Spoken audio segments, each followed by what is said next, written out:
I'm Walt, and this is Delta Astrophotography, and today we're going to be processing the Rosette Nebula in PixInsight. In my last video, we did the same photo, but in Photoshop, so if that's more your speed, you can see that video here or in the description below. Now, I'm in no way a PixInsight expert. It's just been raining every day for the last 2 months, so I decided to learn something new.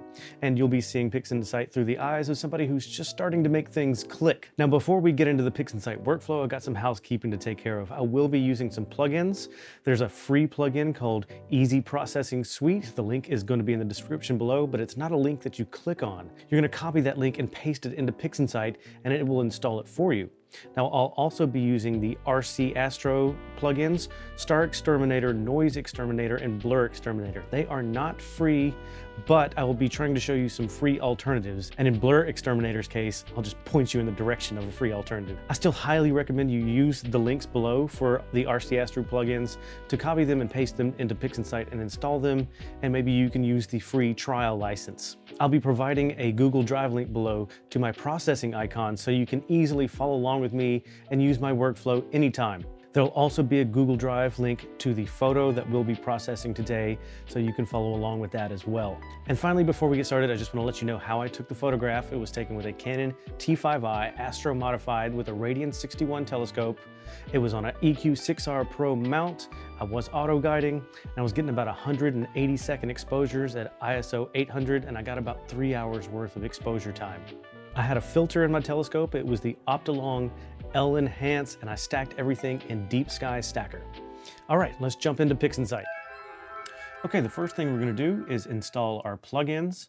We're gonna go to Resources, Updates, and Manage Repositories. You can see my plugins that I've installed right here, but for you, you're just gonna click Add, and those links that I provided in the description below, you're gonna copy one. For example, Easy Processing Suite, you'd copy that link, paste it right in here, and hit OK. I've already got it in here, so I'm gonna hit cancel. And you're gonna do that for all your plugins. Once you've got all your plugins in here, we'll hit OK, go back up to Resources, Updates, and check for updates. All my plugins are installed and everything is updated, so it didn't find anything for me, but for you, it should find all your new plugins. Now what you're gonna have to do is close down PixInsight, and when it reopens, it'll install all your plugins. Now, the next thing we want to do is load in our processing icons that I've made that will make this process go so much smoother. You can do that by right-clicking over here on the right and going to Process Icons, Load Icons, and whatever folder you saved my processing icons to, go to that, click on them, and open them up. Another way to open the processing icons is just opening the folder that you saved the icons to, clicking and dragging them in like this. But since I've already loaded them, I'm not going to do that. And now, if you do not see these icons, if they're not showing up, one thing you can try is right-clicking over here and going to Arrange Icons, and that should get them to show up. But if they still haven't shown up, come down to the bottom and you see 4 squares here. Whichever square has the green little box inside of it, make sure you're clicked on that one. For example, if for some reason I was clicked on over here, I might try to right click and hit Arrange Icons, and Arrange Icons is completely grayed out. And that's why you would find this little box with the smaller green box in it. Click on that. And there's our icons right there. And if for some reason you just can't get these processing icons to come up, that's fine. Everything here is still in the Process, All Processes menu. If you purchased the RC Astro plugins or got a trial license, you activate them by opening one, go to Process, All Processes, and let's say, here's BlurXTerminator. We'll open that one. You go down to the wrench icon down here. When you click that, you'll be able to paste in your license information right here, and that should be all there is to that. Now let's go ahead and open our image by File, Open, and let's open the image we're going to process today. I've made a new version of the Rosette Nebula. It's going to be slightly different from the one we used for Photoshop, because the one in Photoshop I stacked in Deep Sky Stacker, and I calibrated the background in Deep Sky Stacker. But a lot of people don't use Deep Sky Stacker and can't calibrate their background in the stacking process. Plus, I think PixInsight does a better job at background calibration anyway. So I stacked this without background calibration. Regardless of how you stacked your images, this workflow should still just work fine for you. All right, one last thing we need to set up before we get started is look up here at the top and you'll see this little TV with a nuclear button and this TV with a kind of a red X in here. Make sure those are up here. If they're not, they're probably hidden behind something, and just kind of drag this around until you find them. You'll see these little things like this right here. Just kind of drag them around and until you find these. These are important, especially this one, and so we'll be using this from time to time. All right, now let's get started. We're gonna open up Screen Transfer Function. This is kind of like our auto stretch preview. It's gonna stretch the image for us, but not actually stretch it. It's just gonna give us a stretch preview. You can also find it in Process, All Processes, Screen Transfer Function. Everything is alphabetical in here, so it's easy to find stuff. And now we're gonna hit the nuclear button. And as you can see, everything is very, very green. That's very common. And we don't want that. Let's go over here and hit Reset. I learned this little trick from Peter Zelinka's recent PixInsight tutorials. We're gonna go here to this link RBG channels, this little chain link, and we're gonna turn it off, and now we're gonna hit the nuclear button. And that looks much better. It didn't actually get rid of the green color cast. It just kind of stretched it in a way that we don't see it. Right, for now, I'm gonna close Screen Transfer Function, and we're going to crop our image. We're just gonna get rid of any stacking artifacts. I kind of zoom out a little bit so I can see the edges. And we can open up Dynamic Crop. It's our next step in the processing icons. And once again, it's also in Process, All Processes. It's down here at Dynamic Crop. Now, PixInsight does something weird here. If I use it in the processing icons, it gives me this little box here, and I crop with that. I move it to the edge and a little tab pops up. And I kind of pull it down. If you don't see the tab pop up, what you're gonna end up doing is moving the crop window like that, and that kind of messes things up. So if you do that, just come over here and hit Reset. We're gonna set it on the edge until we see that little tab pop up and crop like this.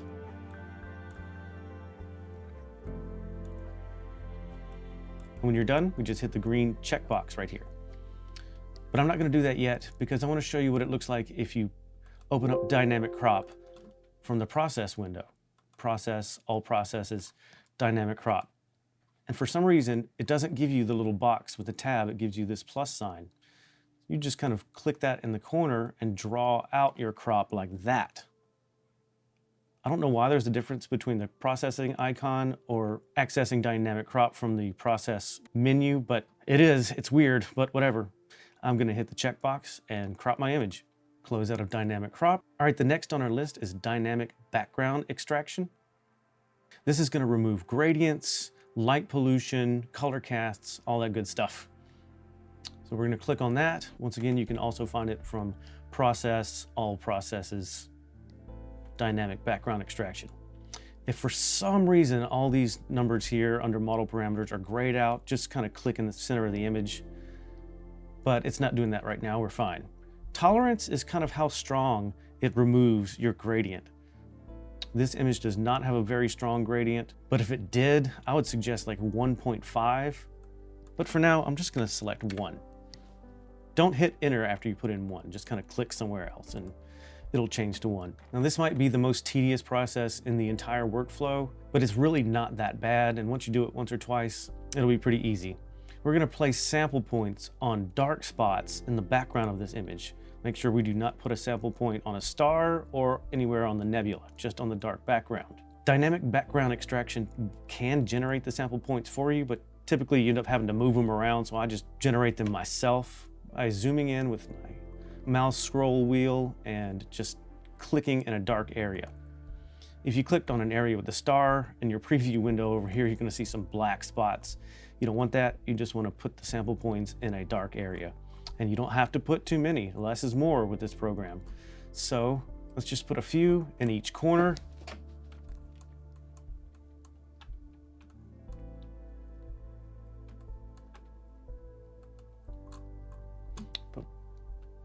Put one kind of over here in this corner. Oh, looks like I accidentally placed one over here. Just kind of move it around to make sure I don't see any stars in there. There we go. Just keep checking this preview window to make sure you're not putting it on a star. I'm gonna put one in this corner.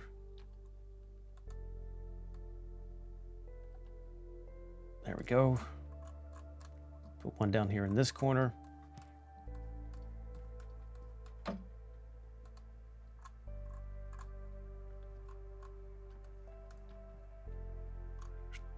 Over here. And just a few more throughout the dark spots in the image. Just make sure it has a good idea of what the background is. 1 hour later.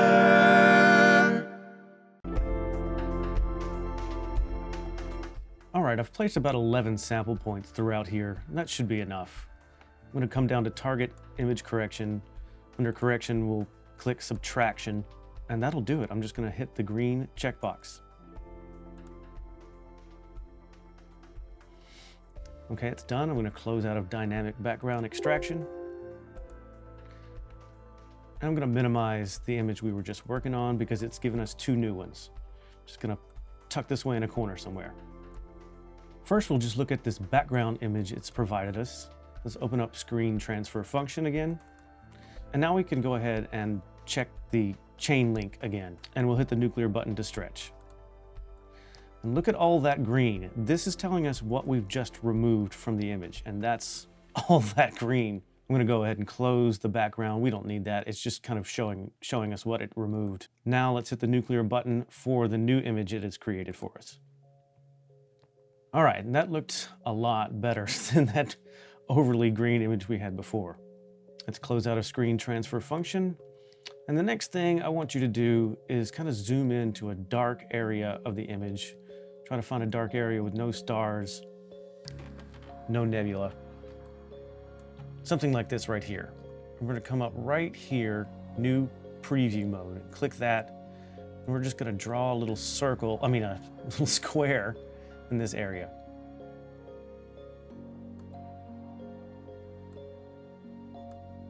There we go. Let's zoom back out, and we'll need that for the next 2 steps. Now we're going to go to Background Neutralization. That can also be found in Process, All Processes, Background Neutralization. And we can just drag and drop this, and it should work just fine, but technically you're supposed to tell it what the background is, and that's that preview we just created. So we're going to click this right here and select that preview we just made and hit OK. And take this little triangle and drag it right onto our photo. Now let's zoom in and kind of look at a before and after, because that was very subtle. This over here is our before. It's kind of got a little bit of a greenish tint. And after, it removed that, made it a little more gray, a little more neutral. It's a very subtle effect, but much needed. I'm going to close out of that, and our next step is color calibration. This can also be found under Process, All Processes, Color Calibration, somewhere around here. There it is. And we're going to leave everything as is except for background reference. Once again, we're going to click on this and select that preview we created. Hit OK, and just drag and drop, and this is going to make a huge difference. Look at that. That's incredible. Now, it might have made the background a little too dark. Let's just redo our auto stretch. Open up Screen Transfer Function and hit the nuclear button. There we go. That's kind of what it's supposed to look like. Now we're going to go ahead and close out of Screen Transfer Function, and we can get rid of this preview by coming over here, selecting Preview, and just right-clicking and deleting it. Now, if you still think you see some green in your image, the next step is SCNR. We can double-click that or access it through our All Processes menu. Make sure green is selected, and we're going to turn this down to maybe 75%. And just drag it and drop. There we go. If there was any green in there, it's definitely not in there anymore. I'm going to close out of that. Now the next step is optional. It's called deconvolution, and I usually use BlurXTerminator for that. That's a paid plugin, but it really does wonders for tightening up and sharpening your stars, but also sharpening your nebula as well, bringing out some amazing detail. If you don't have BlurXTerminator, you can always do deconvolution with Script, Easy Processing Suite, Easy Decon, but I am not familiar with that process. I have not used it before, so I won't be going over that in this tutorial, but Visible Dark actually goes over a little bit in one of his videos, and I'll leave a link to that in the description below. I just use BlurXTerminator. It's super easy to use. Just open it up. I'm gonna come over here and hit reset just to make sure everything is at its default settings. And I'm going to just take this triangle right here, drag and drop right onto my image. This process does take a few minutes, so I'm gonna take a little break and come back when it's done. Okay, BlurXTerminator has finished running, and we can zoom in a bit. And the first thing we'll notice is our stars are a lot tighter and smaller. And this little detail right here is also so much cleaner. Let's do a before and after. Before, after. You can really see the difference it made on those stars.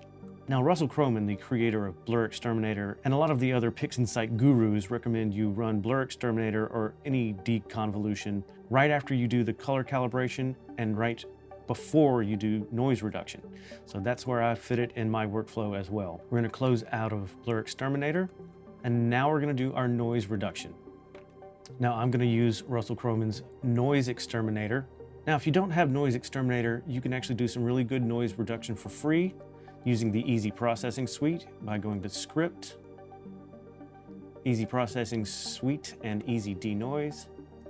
Now, the first time I ever opened this plugin, all this stuff down here was grayed out, and I was kind of panicking, like, why can't I use this? And that's because this was unchecked. See how all this is grayed out? And I just was panicking. But really, you just go back to TGV settings and make sure these are turned on. And that's really all there is to it. And just hit Run Easy Denoise. This is going to take a long time. It goes through a lot. It's going to work on each color channel individually. So this is a great time to go walk your dog or grab some coffee or whatever it is you do. But I'm going to be using Noise Exterminator instead because it's just so easy. We're going to click on it and leave detail at the default setting, but I'm going to turn denoise back down to maybe about 75%. Take the triangle and drag it onto my image. This process does not take nearly as long as Easy Denoise and BlurXTerminator. It's a good bit quicker. All right, it's done. I'm going to close out of Noise Exterminator, and we can zoom in and see that we have a very clean image. Like pixel level, you hardly see any noise. Even in the dark areas, it's very clean. Okay, at this point, I just want to say that we actually haven't stretched our image yet. If we saved it like it is right now, it would be very black. Let's actually turn our stretch off for a second and just look at it. This is what your image actually looks like right now. It hasn't officially been stretched. I'm going to go ahead and apply another auto stretch preview, this time just by clicking this TV with the nuclear button. Okay, so what we're going to do now is we're going to remove the stars before we stretch the image, and we're going to stretch our starless image and our stars image separately. This is an incredible feature of PixInsight, and I absolutely love because it allows me to stretch my stars differently and not make them so big and bloated. Before we remove the stars, let's go ahead and just duplicate this image by hovering the mouse over the name on the side here, clicking it and dragging it over here. We've pretty much duplicated our image. Now, if we need to come back to this step, it'll still be here. I'm just going to minimize that. Just kind of tuck it away into a corner over here. Now I'm going to use StarXterminator to remove the stars and create a starless and stars only image. But if you do not have StarXterminator, you can do this for free with StarNet, which comes with PixInsight. I'm going to just show you StarNet for a second. When you open up StarNet, it's going to ask you for these weight files, which I don't understand why they just aren't already set up for you. But the first time you ever use StarNet, you're actually going to have to come to this wrench tool and navigate to the folder where your weight files are. And for me, it was in Program Files, PixInsight, and Library. That's where they usually are on Windows. So you'll find your weight files for RGB and grayscale in the Program Files PixInsight Library folder. And once you do that for the first time, you never have to do it again. If you're using StarNet, just make sure Create Star Mask is selected and click the triangle and drag it in. For StarXterminator, I'll open that up. And it's the same thing. Generate Star Image, make sure that's selected, hold the triangle, and drag and drop on your photo. StarXTerminator does take a few minutes, so while it's doing its thing, I just want to say something about StarNet. The version of StarNet that PixInsight comes with, I believe, is StarNet version 1. If you want StarNet version 2, you'll have to install that separately, and there are videos and tutorials out there on how to do that. Okay, StarXTerminator has completed. I'm just going to go ahead and close out of StarXTerminator right here, and we are left with our stars only and our starless image. I'm going to right click on our stars only image and go to identifier, and I'm going to title it stars, all lowercase with no extra characters. That is extremely important for something we're going to do later. Make sure it's just called stars, all lowercase. I'm going to hit OK. Now, like I said earlier, these images are not actually stretched yet at all. So we're going to turn the stretch off, and I'm going to turn the stretch off of our starless image as well. And now is the point where we actually stretch our images for the first time. We're going to stretch them for real. I'm just going to minimize my star image for now. We'll stretch that later.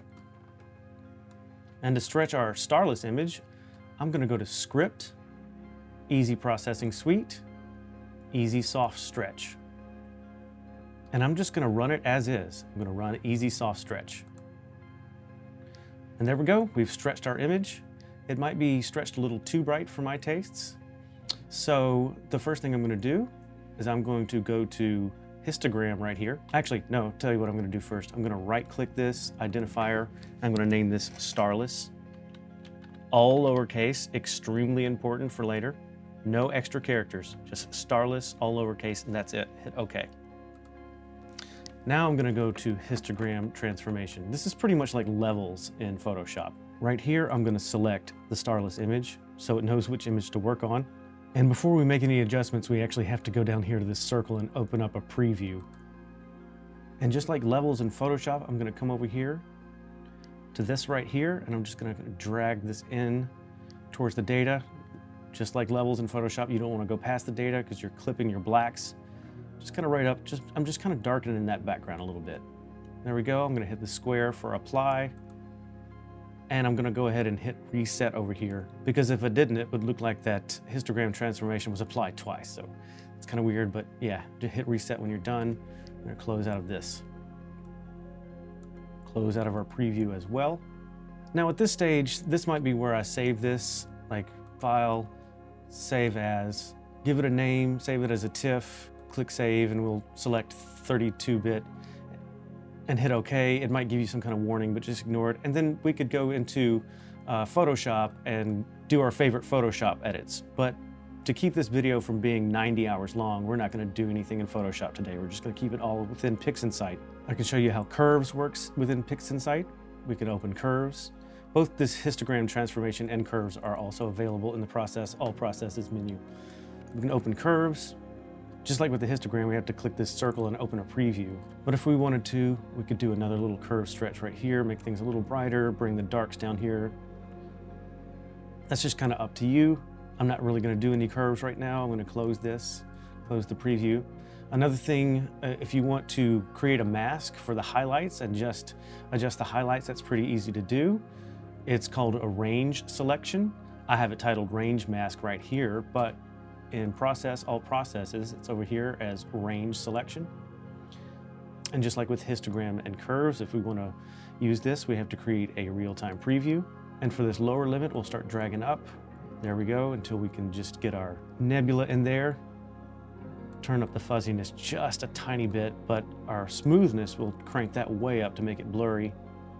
Hit the square for apply. Now let's go ahead and close out of range selection and this preview. And now we've got this range mask right here. We'll take this range mask name right here, and we'll drag it right under the name of the starless image. And that applies a mask to our starless image. We're going to minimize this. Do not close it. Just minimize it and just kind of move it out of the way. And now we can do things like open up curves, open up that preview again. And if we did a stretch, it would only apply to the nebula. But we're not going to do that. You can also hit S for saturation. And if I turn that up, it just saturates our nebula. It doesn't saturate anything in the background. I think I do like that. So I'm going to keep that. I'm going to hit apply. And then once it's applied, I'm going to immediately hit reset. Otherwise, it's going to look like it applied that saturation boost twice. I'll close out of that. Close out of the preview. We're gonna open our arrange mask back up and close that as well. And for now, that's really all I'm gonna do to this image. Let's minimize this for now, just to keep the screen from being cluttered. I'm gonna open up my stars image. And now we're gonna stretch this, but instead of doing an auto stretch, I'm gonna manually stretch it because this lets me choose how big my stars are. Instead of having to do star reduction, I can just choose how big I want them to be. It's like preemptive star reduction. We just keep them from getting too big and blown out. I'm gonna open up the histogram transformation and make sure my stars image is selected. Open up that preview, very important. All right, we're gonna take this middle slider right here and we're just gonna slide it over to the left. And we can see our stars are getting a little brighter. And I'm gonna hit apply, immediately reset it, and we're gonna do the same thing again. Drag this over until the stars are about the size that we want them to be. You know, if you don't want your stars to be all big and bloated like that, they don't have to be. I'm gonna keep them pretty small. That looks good to me right there. I'm gonna hit apply again and immediately hit the reset button over here. Now let's close out of the histogram transformation and close out of the preview. And we've got our stars only image and they are good and small, but they still have their natural color. Well, as natural as they can be for using a Optilong L Enhance filter. I'm gonna open up the Starless image again, so both Starless and stars only are open at the same time, and we're gonna recombine them now. To recombine these two images, we use a process called pixel math, and for a lot of people, this is a total hobby killer because, let's just open it up and I'll show you. Process, and you can find pixel math just right down here. To use pixel math, you actually have to type in an expression or an equation. It's kind of like typing in a code, and that turns a lot of people off, but it's not as difficult as you think. I actually made a pixel math right here for you to combine the Starless and stars, but I just want to show you how this works real quick. First, let's open this drop-down box, and we definitely want to create a new image right here. That's important. And an easy way to do this, but is by far not the best, is to type in Starless plus stars. And I just want to show you why this is very easy, but definitely not the best. I'm going to click apply. And I'm just going to close out of this for now. And it has recombined everything for us. And those stars do look good and small. No need for star reduction. But when we use this method, I want you to take a look at the stars in the center and how they're really blown out and they have halos around them. That is the unfortunate side effect of using that simple method. There's a much better way to do it, so we're gonna close out of this. And I'm gonna open up my pixel math, and this is the actual equation you should be using to recombine everything.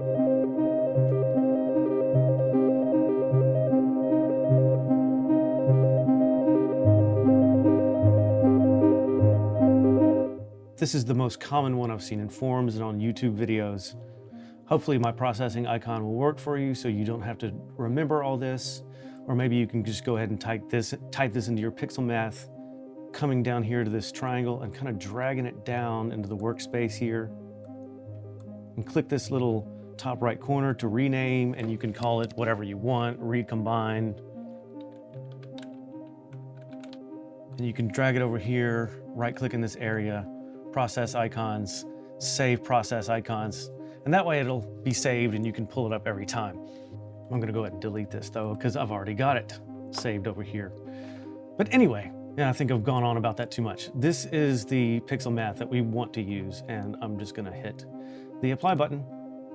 Before I close out of pixel math, I just want to note that Starless and stars are all lowercase, no extra characters, and that's why I was so strict about when you name your Starless and stars images. They have to be exact, otherwise this pixel math won't work. All right, let's close out of this. And we can minimize our stars and Starless images. And this is pretty much a complete image. I'm gonna maximize this right now so we can really just kind of have a good look. That looks really great to me. Look how small those stars are. A lot of times at the end of my workflow, I like to do one more round of noise reduction. So that's what I'm gonna do right now. I'm gonna open up BlurXTerminator, just bring this down to about 70%, drag this onto the image. And there we go. It's very nice, very clean, and a very beautiful and detailed image. Once you're done, you can just go to File, Save As, and save it as whatever file type you want, JPEG. When you save it as a JPEG, it might give you some kind of warning that you're losing information. Just hit OK or don't show me this again. If you want to save the entire project so you can come back and work on it later, you can do that as well by going to File, Save Project. Make sure you give it a destination right here and a file name. Save, and just hit OK, and you'll save this project, and you can always come back and work on it later. And that about does it for the PixInsight workflow. All right, that about wraps things up. If you made it this far, you are a champ, and I thank you so much for watching. If you liked it, please give me a like. And if you want more PixInsight stuff in the future, just let me know down in the comments. I'm not sure if this is the route I want to go yet, but I really am enjoying it so far. But don't worry, I still will stick to Photoshop as well, because I know not everybody wants or can afford PixInsight. Well, hopefully it'll finally stop raining soon and I can get back out there and take some more photos for you guys. But until then, stay spacey, watch out for snakes, and good night.